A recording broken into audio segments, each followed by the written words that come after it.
주님을 찬양합니다. 아멘.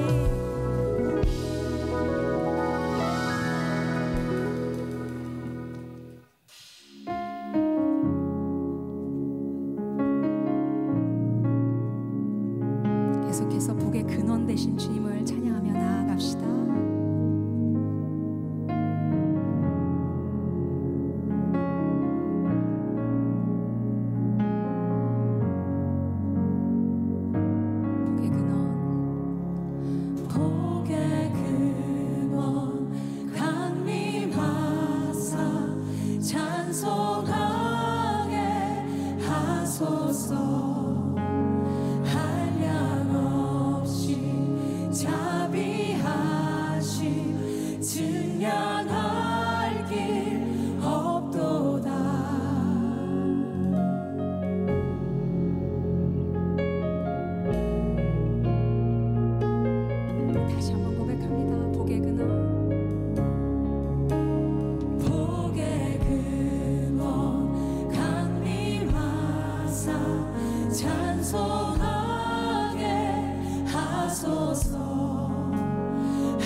오늘 제목이 결론은 역시 은혜입니다 라는 제목입니다. 같이 제목 읽어볼까요? 시작. 결론은 역시 은혜입니다. 아멘. 에베소서 전체가 다시 성도로 교회로 세상으로라는 큰 주제를 가지고 19번을 여러분하고 달려왔는데 오늘 드디어 마지막 6장 두 구절인 23, 24절에 이르게 되었습니다. 에베소서라고 하는 건 편지죠. The Epistle, 영어로 서신서라고 말을 하는데 편지를 쓰면 인사말이 있고 마지막 작별의 인사말이 또 있죠. 오늘 23절, 24절은 전체 편지를 마무리하는 마지막 안부와 인사와 권면의 말로 두 구절이 마무리하게 됩니다. 또한 우리가 보통 가장 중요한 말을 맨 마지막에 기록하듯이 에베소서 그 어느 구절 하나 귀하고 아름답고 소중하지 않은 구절이 어디 있겠습니까마는 이 에베소서 6장 1, 2, 3, 4, 5, 6장 전체를 모아서 결론적으로 요약해 놓은 구절도 또 23절과 24절인데 바울은 이 마지막 두 구절 안에 에베소서 전체를 요약을 네 중요한 단어로 결론을 맺고 있다는 사실, 그 네 단어는 기어이 기독교에서 가장 중요한 단어가 되죠. 첫 번째로 평안, 믿음, 사랑, 그리고 은혜라고 하는 네 단어를 23절, 24절에 사용하고 있습니다. Peace, faith, love, and grace, 이렇게 네 개의, 이 네 개 중에 중요하지 않은 구절이 어디 있고 이것이 모든 기독교를 나타내는 최고의 네 단어라고 생각을 하고, 먼저 23절에 나오는 세 단어를 마지막 에베소서를 마치면서 사용하고 있는 걸 잠시 살펴보려고 합니다.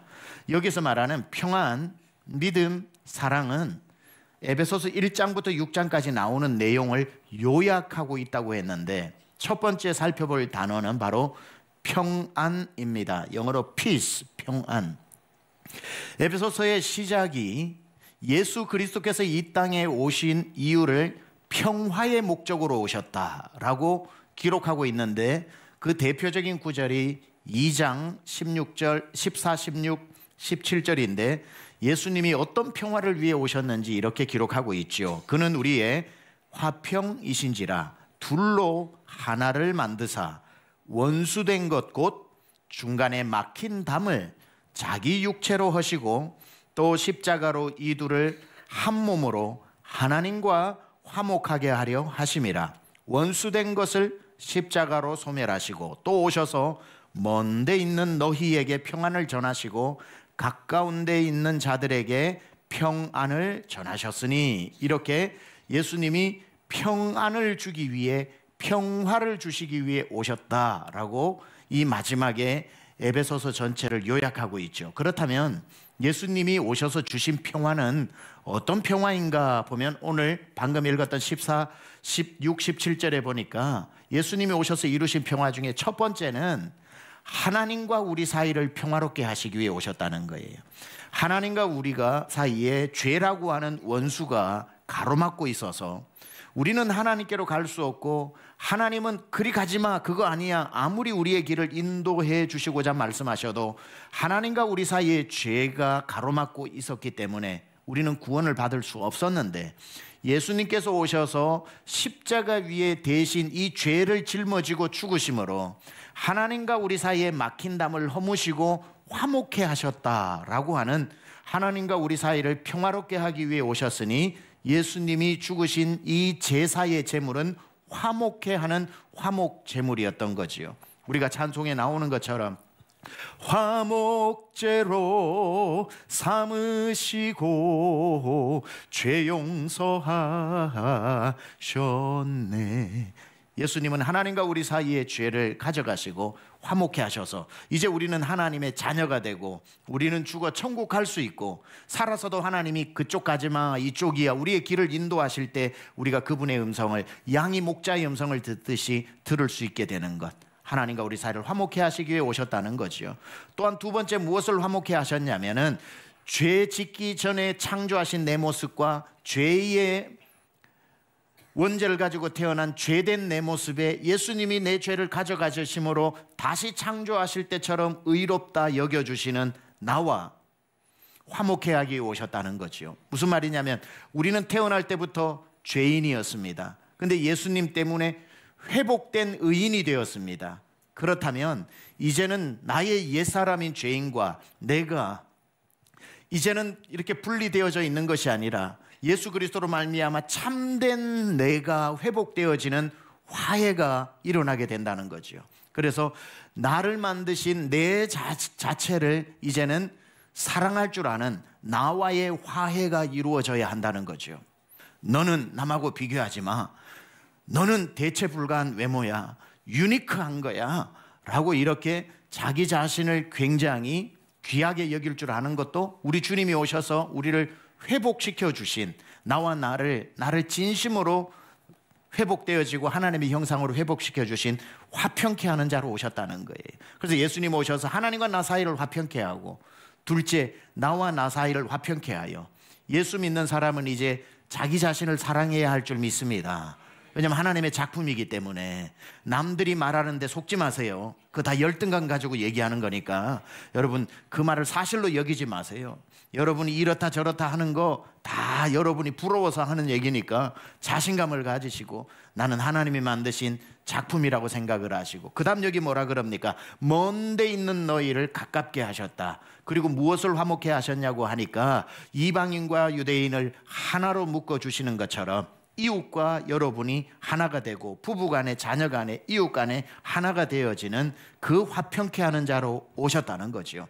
따라서 예수님이 오셔서 우리에게 주신 평안은 하나님과 나를 화목케 하시고 나와 나를 화목케 하고 나와 이웃을 화목케 하기 위해 오셨다라고 하는 이 말씀, 이 에베소서에 나오는 말씀을 마지막 23절에 평안이라는 단어로 요약하고 있다 이 말이죠.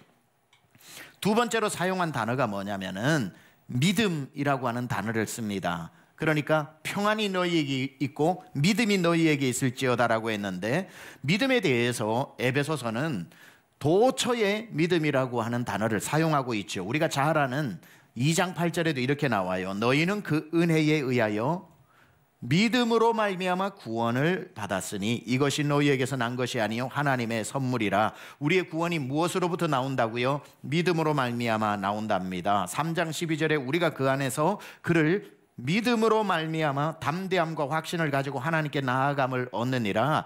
우리의 신앙의 시작도 믿음으로 시작되어지고 신앙생활 담대하게 하나님께로 자라나가는 신앙의 성장도 믿음으로 말미암아 이렇게 나오죠.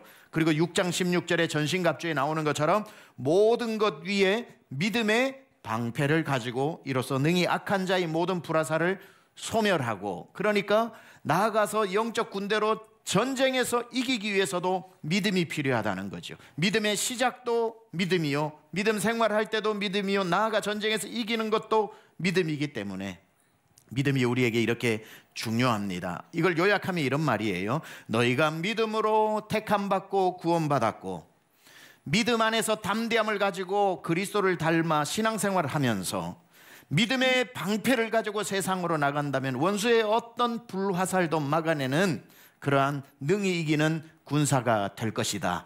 이 믿음이 여러분에게 있기를 축원합니다. 하나님의 주시는 평화가 여러분에게 있기를 축원합니다. 이 믿음이 여러분에게 있기를 축원합니다. 지금 바울이 마지막으로 에베소서에서 이 인사를, 지금 가장 중요한 메시지를 전하고 있는 거예요. 세 번째, 무슨 단어를 사용하고 있습니까? 뭐니 해도 기독교는 사랑의 종교니까 사랑이 너희에게 있을지어다. 1장 4절에 보니까 곧 창세전에 그리스도 안에서 우리를 택하사 우리로 사랑 안에서 그 앞에 거룩하고 흠이 없게 하시려고.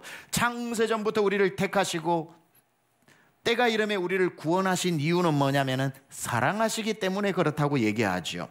4장 15절에 오직 사랑 안에서 참된 것을 하여 범사에 그에게까지 자랄지라. 그는 머리니 곧 그리스도시라. 우리가 사랑 안에 머물면서 참된 의로움을 지키게 되고 범사에 그리스도를 닮아갈 수 있다고도 말하고 있습니다.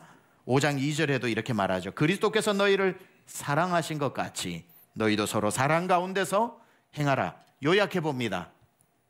이 사랑을 에베소 전체에 나오는 마지막 23절의 사랑이라는 단어를 에베소서 전체를 가지고 요약해 보면 그리스도께서 너희를 사랑하시기 때문에 만세전에 택정하시고 때가 이름에 구원하셨고, 너희를 사랑하시기 때문에 믿음의 어린아이로 남지 않고 자라나게 하셨고, 그리고 그리스도가 너희를 사랑하시기 때문에 사랑이 너희 안에 머물러 있지 않고 그 크신 사랑이 흘러 넘쳐 내 이웃을 사랑하게 되었느니라.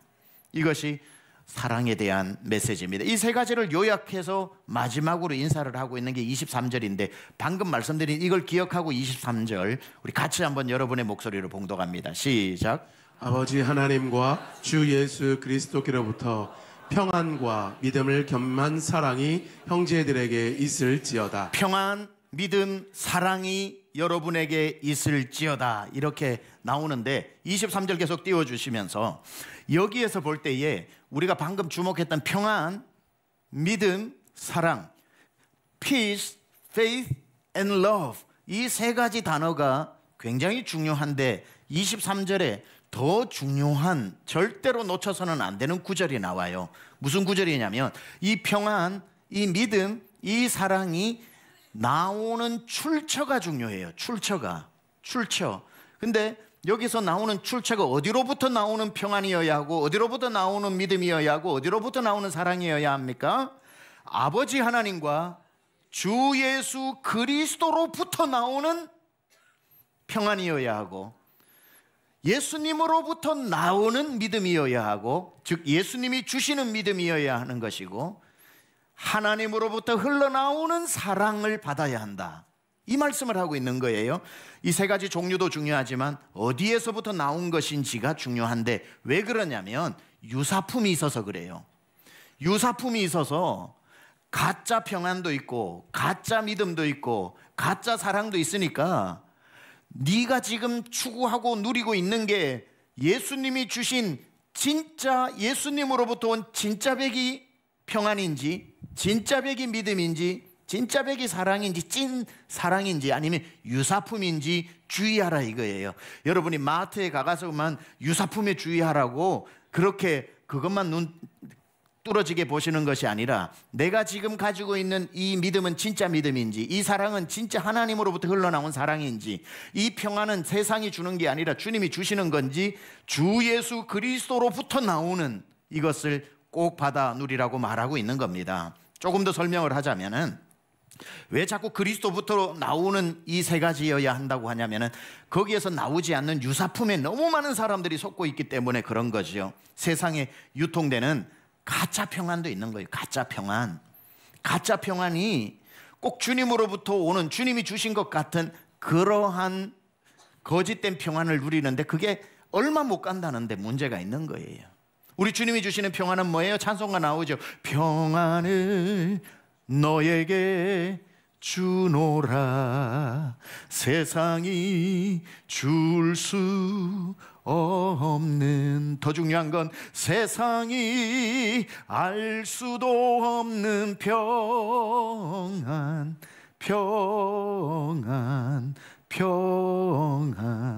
평안을 내게 주노라. 하나님 주시는 평안은 세상이 줄 수 없고 중요한 세상이 알 수도 없는 평안. 오로지 예수 믿는 사람만 아는 그 평안. 야, 너 왜 그렇게 평안한데? 나보다 못 가졌는데, 나보다 못 배웠는데, 나보다 형편 어려운데, 나보다 시집장가 못 간 것 같은데 너 보면 기분 나빠. 왜? 네가 더 많이 가진 것 같으니까. 왠 줄 아니? 나에게는 평안이 있어. 그건 돈으로도 못 사. 예수 믿으면 생기는 평안이야. 그렇게 많이 가지고 많이 배운 사람조차도 질투하게 만드는 세상이 알 수도 없고 줄 수도 없는 평안. 이게 주님으로부터 오는 신비한 평안인데 여러분에게 이 평안이 넘치길 축원합니다. 세상이 줄 수도 없고 세상이 알지도 못하는 그 평안 여러분의 것인 줄 믿습니다. 또 여기 보니까 진짜 그리스도로부터 오는 믿음을 가지래요. 믿음. 세상에 왜 이 진짜를 강조하냐면은 그리스도로부터 오는 걸 강조하냐면 세상에 가짜 믿음이 많으니까 그래요. 가짜 믿음이 많으니까. 구원의 가짜 믿음은 뭡니까? 믿음은 누가 주시는 거예요? 하나님이 주시는 거죠. 믿음으로 말미암아 구원을 얻었나니 이것이 너희에게서 난 것이 아니라 하나님의 선물이라. 행위에서 난 것이 난 것이 아니니 자랑치 못하리라. 진짜 믿음은 하나님이 주시는 거죠. 그럼 가짜 믿음은 뭡니까? 내가 힘써서 따낸다고 생각하는, 내가 구원받았다, 내가 잘 믿어서, 내가 교회 안 빠져가지고, 내가 성경 백독해가지고 내가 하면은 가짜 믿음인 거죠. 근데 행위 믿음은 가짜 믿음인 거예요. 그러니까 유사품이다 이 말이에요. 유사품. 다 같이 하나님을 믿는 것 같지만 진짜 믿음은 오직 그리스도로부터 나오는 믿음, 내 노력에서 나오는 믿음이 아니어야 한다는 거죠. 내가 아무리 내 확신을 해도 내가 내 한계를 아는데 모든 걸 능치 못할 일이 없는 하나님이 나와 함께 하시는 것하고 어떻게 비교할 수 있겠습니까? 그리스도로부터 나오는 평안이 진짜 평안, 그리스도로부터 그분이 주시는 믿음이어야만 진짜 믿음. 세 번째, 그분에게서 나오는 사랑이어야만 진짜 찐 사랑인 거죠. 왜냐하면 하나님은 사랑이시기 때문에 그분에게서 나오는 사랑은 가짜일 수가 없다 이 말이죠. 그러나 세상에 가장 유사품이 많은 게 아까 평안, 믿음보다 더 많은 유사품이 사랑입니다. 왜냐하면 우리는 사랑하고 살거든요. 부모가 자식 사랑하고, 자식이 부모를 사랑하고, 친구끼리 사랑하고, 그리고 남녀가 사랑을 하고. 그런데 우리가 세상에서 사랑을 보면은 공통점이 있습니다. 유통기한이 짧다는 겁니다. 죽도록 사랑한대, 내 니밖에 없대, 니 없으면 나는 콱 혀 깨물고 죽을란다. 이렇게 하고도 내일이면 마음이 딴 사람한테 가 있는, 얼마 가지 않는 변하는 사랑인 거죠. 어떤 사람은 아주 정말 밝은 얼굴로, 아주 이쁜 얼굴로 사랑한다고 왜 날 사랑하나 싶을 정도로 저렇게 잘생긴 사람이, 저렇게 이쁜 사람이 왜 날 사랑하냐고 와가지고 간도 주고 쓸개도 줬더니만 나중에 보니까 꽃뱀인 사람도 많고 모든 것을 훔쳐가버리는 거짓된 사랑, 맞죠? 사랑의 유사품이 너무 많습니다. 그리고 아무 감정 없는 사랑도 있어요. 안 하는 것보다 하는 게 그것도 낫지만, 마트가 새로 문을 열고 마트에 20% 30% 세일한다고 장바구니 들고 가보면은 나를 한 번도 본 적이 없는 이쁜 아가씨가 사랑합니다 고객님, 사랑합니다 고객님, 듣다 보면 어떨 때 언제 봤다고 사랑한다고 그러지? 그렇게 인사 안 하는 것보다 100배 낫지만 그 사랑에 무슨 감정이 있고 그 사랑에 무슨 진심이 있겠냐 이 말이죠. 세상에 하나님 없이 살아야 되는데 사랑은 필요하니까 만들어낸 사랑으로 버텨내기는 하지만, 우리에게 있어서는 만들어낸 사랑, artificial love, 만들어낸 사랑이 필요 없잖아요. 왜냐하면 우리는 진짜 사랑을 만났기 때문에, 진짜 사랑이 우리 안에 있기 때문에, 하나님을 만났다는 건 하나님은 사랑이시기 때문에 하나님의 사랑이 내 안에 충만하니, 로마서 8장에 뭐라 그래요? 하나님의 사랑이 우리에게 부음받으니 우리가 넉넉히 이기느니라. 그러니까 하나님의 사랑 안에 거하라는 거예요. 사람 사랑하다가 실망하지 말고, 사람 사랑하다가 다 간슬게 빼앗기지 말고, 배신당하지 말고, 감정 없는 사랑의 속삭임에 진심을 담아가지고 인생을 거기에 온 젊음을 다 소비하지 말고, 왜 사랑에 갈구하는가, 왜 사랑에 갈구하는가, 왜 그 사랑이라도 잡으려고 하는가? 이유는 한 가지예요. 진짜 사랑을 못 만나니까 그래요. 진짜 사랑 만나면은 다른 사랑에 내가 모든 것을 헛되이 걸지 않는다고요. 그들을 섬기고 그들에게 베풀고는 할지라도 가짜 사랑에 목마르지 않는 것처럼 하나님의 사랑이 여러분에게 부어지기를 축원합니다. 사랑 때문에 오셨고, 사랑 때문에 구원하셨고, 사랑 때문에 지금 찾고 계시고, 사랑 때문에 땅끝까지 너와 함께 하겠다고 말씀해 주신 그 사랑 안에 있으면 충분한 줄 믿습니다. 이게 바로 오늘 23절 출처까지 눈으로 보면서 이 세 단어를 읽어야 된다 이 말이죠. 아버지 하나님과 주 예수 그리스도로부터 평안과 믿음을 겸비한 사랑이 형제인 여러분에게 있을지어다. 여러분이 이 평안 꼭 가지시기를 바랍니다. 하나님이 주시는 평안은 조건부 평안이 아니라니까요. 평안할 때 평안한 게 아니라, 좋은 집에 있었을 때 평안한 게 아니라, 많이 가졌을 때 평안한 것이 아니라, 하나님이 주신 평안함은 폭풍 속을 또 평안한 얼굴로 걸어가는, 폭풍이 나를 집어삼켜도 예수님이 폭풍을 밟고 오셨다는 거. 아무리 여러분에게 풍랑이 와도 이렇게 말할 수 있어야죠. 풍랑아, 내가 너 보고 놀랄 줄 아냐? 성경에 보면 네 풍랑도 예수님 발밑에 있더라. 그 평안, 흔들리지 않는 평안이지요. 환경 따라 바뀌지 않는 평안. 믿음을 가져야 된다는 것은, 그리스도로부터 오는 믿음을 가져야 한다는 이유가 뭐냐면, 그 믿음은 조그만한 일에 의심에 흔들리지 않는다는 거예요. 내가 기도했는데 응답하지 않으면 하나님이 나를 사랑하시지 않는다. 기도에도 응답하지 않으면 하나님은 존재하지 않는다. 기도에도 응답하지 않으면 하나님은 살아계시고 존재하되 능력이 없는 분이시다. 조그만한 것 가지고 의심해버리고 의심하지 말라는 거예요. 그리스도로부터 오는 믿음은 어떤 상황에서도 내가 주를 믿나이다, 내가 주를 믿나이다라고 하는 절대 믿음을 가지는 거고, 여러분 100권 1000권 책을 읽어야 되지만 철학책을 읽고 논리학 책을 읽고 과학책을 읽으면서도 만권의 책이 그리스도를 믿는 내 믿음을 흔들지 못하게 하는 그 믿음, 그 믿음이 그리스도로부터 나와야 한다는 것이고, 하나님의 사랑으로 꽉 채워진 사람은 그 사랑이 흘러 넘치기 때문에 사랑하다가 지치지도 않고 사랑 때문에 실망하지도 않는 것은, 괜찮아, 내가 사랑해줬는데 너에게 사랑 못 받는다고 너 사랑하는 거 멈추지 않을 거야. 왜냐하면 하나님의 사랑이 계속 흘러 들어오고 있거든. 그분의 사랑은 내게 멈추지 않으니까 난 또 사랑받으면 돼. 너에게 사랑 줬다고 너의 사랑 내가 다시 받으려고 안 할 거야. 왜냐하면 난 너에게 사랑을 주지만 내가 받는 사랑 따로 있거든. 변치 않고 주는 주의 사랑이 여러분에게 넘치기를 축원합니다. 이제 이렇게 23절에 세 단어가 나오고 24절, 그러니까 에베소서 전체 1장에서 6장까지를 마무리하는 마지막 두 구절 중에 두 번째 구절이니 결론 중에 결론이겠죠. 결론 중에 결론의 마지막 단어, 명사로, 추상명사, 우리에게는 물질명사, 마지막 단어로 쓰여진 단어가 뭐냐면 은혜라고 하는 단어입니다. 24절을 같이 한번 읽어보겠습니다. 시작. 우리 주 예수 그리스도를 변함없이 사랑하는 모든 자에게 은혜가 있을지어다. 아멘. 은혜가 있을지어다. 은혜가 있을지어다. 참 감동이 되더라고요. 에베소서 전체를 요약하면서 마지막으로 이 네 가지 단어가 평안, 믿음, 사랑이라는 단어를 말하고 난 뒤에 9절 중에 9절, 맨 마지막 9절 중에 사람이 중요한 말은 나중에 가서 하잖아요. 맨 마지막 단어가 뭐냐면 은혜가 여러분에게 있을지어다.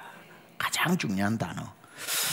저는 에베소서 전체의 마무리 단어가 하나님의 은혜라고 마무리하고 있는 게 너무 좋다 이 말이죠. 여러분, 언제나 마지막 단어가 은혜가 되면 복이 있는 거예요. 제가 목회를 하면서 많은 분들의 임종을 지켜보고 임종 예배를 드리고 찾아가서 마지막 임종 예배를 드려달라 그러면 그렇게 신방을 가서 예배 드리는 중에 이제 어르신 돌아가시기 직전에 마지막 호흡을 가지고 저를 알아보면서 제일 많이 돌아가시는 분이 서로 약속했을 리도 없는데 인생의 마지막 단어도 제일 많이 쓰는 게 은혜입니다. 목사님, 지금까지 살아온 게 주의 은혜입니다. 이 말씀을 제일 많이 하셔요. 약속을 안 했다고요, 돌아가시는 분들이. 나 같은 사람 구원받아 예수 믿다가 잠시 눈 감고 뜨면 천국인데 지금까지 살아온 거 내 힘으로 산 게 아니라 하나님의 은혜입니다 하고는 눈을 감으시더라고요. 에베소서의 마지막도 은혜, 한 해의 마지막도 은혜, 인생의 마지막 고백 단어도 은혜라는 거죠. 그래서 캐나다 철학자 알버트 월터스가 내가 만든 신이라고 하는 책에서 성경을 요약하면 이렇다고 써놓았습니다. 모든 문제의 근원은 죄이고 모든 문제의 해결은 은혜이다. 우리가 살면서 짓는 모든 잘못은 출처가 죄예요. 죄. 그런데 그 모든 잘못을 다 용서해 주시는 출처는 은혜라 이 말이죠. 은혜 없이 우리가 이곳에 있는 사람이 아무도 없다 이 말이고, 성경은 죄된 인간에서부터 은혜로 어떻게 회복되었는가를 기록해 놓은 것이 성경 아니겠습니까? 은혜가 들어오니 죽을 죄인 살아나고, 은혜라는 말만 해도 그냥 눈물이 맺히고, 은혜라는 말만 들으면 가슴이 다시 뜨거워지고, 은혜라는 말만 들으면 다시 힘이 나게 되는 것도 이 은혜가 우리 안에 살아있기 때문에 그렇죠. 이 은혜는 차별을 하지 않아요. 차별을 하지 않아요. 죄인이라고 피해가지 않아요. 그리고 한 번 용서했다고 두고 보자 다음에는 용서가 없다라고 하는 것도 그건 은혜가 아니에요. 죄인을 또 용서하고 또 용서해 주시는 은혜만 붙잡고 있으면은, 은혜가 살아서 설교도 설교의 내용이 훌륭하든 덜 훌륭하든 은혜가 있으면은 설교가 은혜로워지고, 내 안에 은혜가 살아있으면은 늘 부르던 찬송도 새롭게 들려 또 은혜가 되고, 은혜가 내 안에 살아있으면은 내가 주를 위해 주일날 하루 종일 섬겨도 지치지가 않아요. 은혜를 가진 사람을 이길 수가 없어요. 은혜 안에 강한 사람이 되어라 라고 바울이 얘기했던 것처럼 우리는 은혜 안에서 강한 사람이 되는 줄 믿습니다. 절대적으로 여러분이 2025년 몸 준비도 하고 돈 준비도 하고 환경 준비도 하고 여행 갈 준비도 다 하시겠지만 그것 위에 은혜 준비하시기 바랍니다. 은혜를 빼앗기지 않으면 못할 일이 없는 거예요. 남들은 저 힘든 일을 왜 하지 그래도 당사자에게 물어보면은 은혜 때문에 하는 거라고, 내가 받은 은혜에 비하면 이게 뭘 하는 거냐고. 난 이거 10배 100배를 해도 내가 받은 은혜에 1%도 못 갚는다라고 눈물 주룩주룩 흘리면서 오히려 그 얘기하다가 더 은혜 받을걸요. 은혜가 이토록 놀라운 겁니다. 그런데 여러분 잘 기억하세요.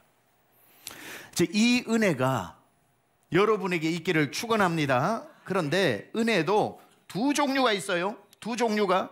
일반 은총, 즉 일반 은혜가 있어요. General Grace라고 해서 일반 은총이 있고 Special Grace, Special Grace라고 해서 특별 은총, 특별 은혜가 있어요.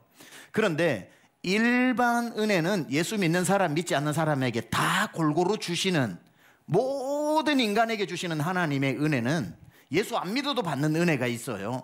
뭐냐면 봄의 은혜, 여름의 은혜, 가을 겨울의 은혜, 낮이 되면 낮에 살아가는 거, 밤이 오면은 달빛 아래서 살아가는 거는 예수 믿고 안 믿고 차이가 없어요. 어디 예수 믿는 사람에게만 봄이 오고 안 믿는 사람에게 계속 겨울입니까? 아니잖아요. 봄이 오면은 봄의 봄바람을 다 맞이하는 거고 꽃 구경을 다 가는 것이고, 비가 서울에 내리는데 예수 안 믿는 사람 머리에 산성비가 내리고 예수 믿는 우리는 우산 안 써도 피해 갑니까? 아니죠. 비가 오면 비를 맞고 바람이 불면 바람을 맞고 봄이 오면 봄을 맞이하고 밤이 오면 밤이 되고 낮이 오면 태양 밑에 거하는 건 예수 안 믿거나 믿거나 우리에게 일반적으로 하나님이 사랑 많으신 하나님이 모든 사람에게 주시는 일반 은혜라는 거죠. 그런데 우리가 살다 보면 일반 은혜로만 살아서는 살 수가 없어요. 그래서 특별 은혜를 받아야 되는 거예요. 특별 은혜. 특별 은혜라고 하는 거는 자연의 법칙에 순응하는 것이 아니라 때로는 자연의 법칙을 거스르면서까지라도 하나님이 특별히 베풀어 주시는 은혜다 이 말이죠. 예를 들면 이겁니다. 생로병사여, 태어나서 나이 들고 병들어 죽는 게 일반적이라면 세상에 있는 사람은 순리와 순응의 법칙으로 병들었으면 이제 죽는 거지 라고 하겠지만, 이게 일반 은혜예요. 태어나고 살다가 병들어 죽는 일반으로 그리고 지옥 가는 거예요. 그렇죠? 여기에서 건강하게 살다가도 나중에 죽어 지옥 가는 거, 이게 순응의 법칙이에요. 그렇죠? 그런데 만약에 우리가 예수님을 믿는다면 생로병에 걸렸더라도 하나님 앞에 특별한 은혜를 달라 그러면은 병에서 하나님이 건져주시기도 하고 치료해 주시는 것은 일반 은혜가 아니라 특별 은혜다 이 말이지요. 나라에 불경기가 왔으면 다 힘든 게 일반적인 거예요. 힘들고 버티지만 그 와중에 내가 하나님 앞에 부르짖고 하나님 나를 불쌍히 여겨 달라고 기도를 하면 하나님께서 그 생명 싸게 싸서라도 그 사람의 기도에 응답해 주시는 방법이 있는데, 그건 일반 은혜가 아니라 특별 은혜다 이 말이지요. 그러니까 우리가 살다 보면 일반 은혜로 살 것 같으면 예수 믿을 필요도 없어요. 그런데 일반 은혜로는 태어나서 살다가 건강하게 살다가 병들어 죽어 지옥 간다면, 우리는 태어나서 살다가 병들어 기도해서 또 낫기도 하고 어려움 만나면 기도해서 또 낫기도 하다가 죽어서 지옥 가는 게 아니라 천국까지 가게 되는 거는 다 특별 은혜 때문에 가게 되는 거예요. 이 특별 은혜가 여러분에게 있을지어다라는 것이지, 여기서 말하는 게 일반 은혜가 여러분에게 있을지어다는 축복할 필요도 없어요. 그건 안 믿는 사람에게도 골고루 구하지 않아도 주시기 때문에 무차별적으로 하나님의 은혜가 임하는 게 아닙니다. 그래서 24절에 그 답이 나와 있어요. 24절에 보면요, 우리 주 예수 그리스도를 변함없이 사랑하는 모든 자에게 은혜가 있다 이 말이에요. 그러니까 일반 은혜는 하나님이 계시든지 안 계시든지 그냥 살기만 해도 받는, 봄이 오면 봄의 은혜, 비 오면 비 맞고 바람 불면 바람 맞는 거야 다 있지만, 하나님이 병 중에 치료하시고 곤란 중에 건져내시고 어려움 중에 길을 여시고 지옥가로 운명 천국으로 데려가시는 이것은 일반 은혜가 아니라 특별 은혜인데, 어떤 특별 은혜냐면 하나님을 사랑하는 자에게 주시는 하나님의 은혜다 이 말이지요. 지옥으로 가는 우리를 천국 방향으로 바꾸어주고 병에 걸린 우리를 치료해 내시고 불경기 가운데 하나님께서 먹고 살 것을 예비해 주시는 것, 어려운 가운데 건져 주시는 특별한 은혜가 여러분에게 있기를 축원합니다. 우리가 일반 은혜로 살 수 없는 것은 파란만장한 인생에 기적도 필요하고 구원도 필요하고 치유도 필요하고 도움도 필요한데, 그건 특별 은혜가 임할 때에만 하나님의 자녀에게만 베풀어 주시는 하나님의 은혜라는 사실 기억하시기 바랍니다. 그래서 24절 다시 한번 읽어보세요. 이걸 기억하고 시작. 우리 주 예수 그리스도를 변함없이 사랑하는 모든 자에게 은혜가 있을지어다. 아멘. 여기 보니까 우리 주 예수 그리스도를 변함없이 사랑하는 모든 자에게 주시는 은혜는 특별 은혜다 이 말이죠. 그런데 여기에서 우리 주 예수 그리스도를 사랑하는 자에게 은혜를 주신다고 했으니까 특별 은혜 받고 싶은 분 아멘 하세요. 특별 은혜 2025년도에도 받고 싶으시면 아멘 하세요. 예, 하나님이 여러분에게 특별 은혜를 주시는데 거기에는 여기서 말하는 조건이 있습니다. 하나님을 사랑하는 자에게 주신대요. 여러분, 하나님 사랑하시기 바랍니다. 하나님을 사랑하시기 바랍니다. 우리 주 하나님을, 예수님을 사랑하는 자에게, 모든 자에게 주시는 은혜인데 여기에 우리가 빠지지 말고 집중해야 될 단어가 하나 더 있어요. 그게 뭐냐면 변함없이 사랑하는 자입니다. 변함없이 사랑하는 자. 하나님 앞에 변함없이 사랑할 때 하나님이 변함없는 은혜를 부어주시는 줄 믿습니다. 그러니까 여러분이 나도 한때 once upon a time, long time ago 막 이렇게 옛날에 한번 뜨거워 봤다, 내가 옛날에 주님을 뜨겁게 사랑해 봤다가 아니라 하나님이 올해도 내년에도 앞으로 영원토록 은혜를 변함없이 주시기 위해서는 우리가 주를 사랑하는 마음도 변함이 없어야 한다는 겁니다. Unchanging love, 바뀌지 않는 사랑, 변함없이 사랑하는 사랑. 여러분, 한때 옛날에 사랑했던 그 사랑으로 오늘도 은혜 달라고 하면 안 된다는 거예요. 내가 주를, 정말 주님이 나에게 은혜를 주시고 응답을 주시고 치료를 주시고 회복을 주시고 할 때만 사랑이 다시 회복되는 것이 아니라 곤란한 중에도 앞에 길이 보이지 않을 때도 내 계획대로 되지 않을 때도 내가 기도했는 대로 응답되지 않을지라도 그때 하나님을 향한 사랑, 아이고 하나님 사랑해서 뭐해 하지 말고 그래도 마음을 챙겨 하나님 그래도 나는 하나님을 사랑합니다라고 하나님을 향한 변함없는 사랑을 보여줄 때 하나님이 기다리셨듯이 네 변함없는 나를 사랑하는 그 마음에 나도 변함없는 은혜를 너에게 주리라. 그러니까 여러분, 하나님을 섣부르게 빨리 쉽게 판단하지 마세요. 하나님을 향했던 자그마한 실망의 사랑을 여러분이 접거나 거두지 마세요. 하나님은 여러분을 사랑하시고 일하고 계십니다. 하나님은 은혜를 계속 베풀어 주시기를 원하시고 은혜를 받아야 여러분이 산다 이 말이죠. 그러니까 우리는 하나님을 내 생각대로 생각하면 안 돼요. 내가 걷는 이 길이 혹 굽어두는 수가 있어도 내 심장이 울렁이고 가슴 아파도 내 마음속으로 여전히 기뻐하는 까닭은 하나님은 실수하지 않으심일세. 내가 세운 계획이 혹 빗나갈지 모르며 나의 희망 덧없이 쓰러질 수 있어도 내 마음속으로 여전히 기뻐하는 까닭은 하나님은 실수하지 아니하시고 내가 가는 길을 더 잘 아시기 때문에 내가 걷는 이 길이 혹 굽어도는 수가 있어도 내 심장이 울렁이고 가슴 아파도 내 마음속으로 여전히 기뻐하는 까닭은 왜죠? 하나님은 실수하지 않으심일세. 내가 세운 계획이 혹 빗나갈지 모르며 나의 희망 덧없이 쓰러질 수 있어도 나 여전히 인도하시는 주님을 신뢰하는 까닭은 왜죠? 주께서 내가 가야 할 길을 잘 아심일세. 어두운 밤, 어둠이 깊은 날이 다시는 밝지 않을 것 같아 보여도 내 신앙 부여잡고 주님께 모든 것 맡기리니 하나님을 내가 믿음일세. 그렇게 사랑을 거두지 않고 믿음으로 나아가면 어떤 일이 일어나요? 차츰차츰 안개는 걷히고 하나님 지으신 빛이 뚜렷이 보이니 가는 길이 온통 어둡게만 보여도 하나님은 실수하지 않으심일세. 변함없이 사랑하는 자에게 변함없는 은혜를 주시는 줄 믿습니다. 말씀 마칩니다. 에베소서 6장 다 모아놓고 꽉 행주 짜듯이 짜보니 24절 마지막 구절에 은혜라고 하는 물이 뚝뚝 떨어집니다. 우리 인생에 고백할 건 하나님의 은혜. 신학자 칼 바르트가 교회 교의학이라는 책만 해도 13권짜리를 썼던 수많은 책을 썼지만 그분이 뭐라고 고백했냐면 내가 지금까지 써내려간 모든 신학책을 다 합쳐도 내 은혜가 내게 족하다는 네 단어만 못하다 이런 말을 했습니다. 세상의 모든 지식을 다 갖다 놓고 하나님을 알려고 해도 하나님의 은혜 안에 머무는 자를 이길 수는 없다는 거지요. 지나온 모든 날들, 여러분 인생도 올 한 해도 마찬가지고 여러분 마지막 주님 앞에 서기 전 마지막 호흡으로 고백할 수 있다면 여러분 틀림없이 고백할 겁니다. 내가 지나온 모든 것 하나님의 은혜였다고. 오늘도 이 시간에 하나님의 은혜가 바닷물처럼 밀려오고 바닷물처럼 밀려와서 내년도에도 은혜 안에 잠기어 은혜의 바다에 헤엄치고 은혜의 하나님이 주시는 능력 안에서 살아가는 여러분 되시기를 축원합니다.